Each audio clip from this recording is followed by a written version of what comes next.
ওইবারই সত্তরের পরে তো বলে প্রমাণ ছয় হ্যাঁ তো বলে ফুললো দেখ হ্যাঁ কাম ধরলি কা আমার বন্ধু বিনে মনের আগুনকে নিভাইতে পারে এ সামনে তো যা কই বেন্ডালে চশমা গরি ফুটুই মেলা হচ্ছে কই আব্বা যাইও যে ওই নেতা আইবে আজকে পার্টি অফিসে আমার অনেক কাম কাজ আছে ওই সামনে কমিটি দেবে আর আমার 500 টাকা দেন পোলাপনের চাটা খাওয়া লাগ 500 টাকা দেন হালাফালা কথা বলছো কত বড় বেয়াদব বাহার সামনে চশমা দিয়ে কথা কয় চশমা নামা আব্বা আমি কথাবার্তা কিছু বুঝিনি কে চশমাটা পড়ছি এত কি আমি অসম্মান করি আমার মানে সালাম দেয় এখন আমি সামনে কমিটিতে আমি সভাপতি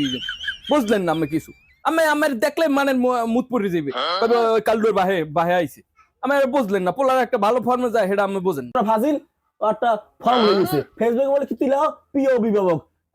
জন্ম দিয়েছি মুই খাওয়াই মুই পড়াই মেয়েটা অভিভাবক লইছে ফাইজলি বাদ দে তোর কিন্তু শেষ করে মানুষের আমারে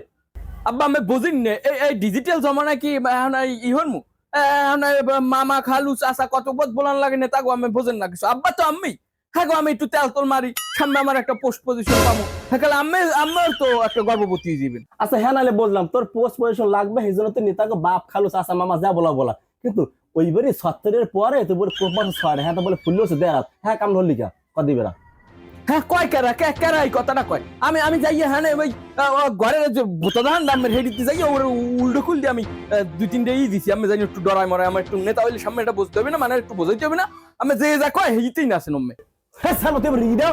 শততে মারে একটা মাথা ভাড়া মানুষ চলো ওর ভারত আচ্ছা যাইতেছি দেন টাকা দেন 500 কথা পরে তাদের পিড়ি উঠে সবাই হ্যাঁ মনে হন ও যদি ঘরটা না ব্যাপার একটা তোর সহ কিন্তু পিড়ি মারিলাম পিড়ি মানুষ চলো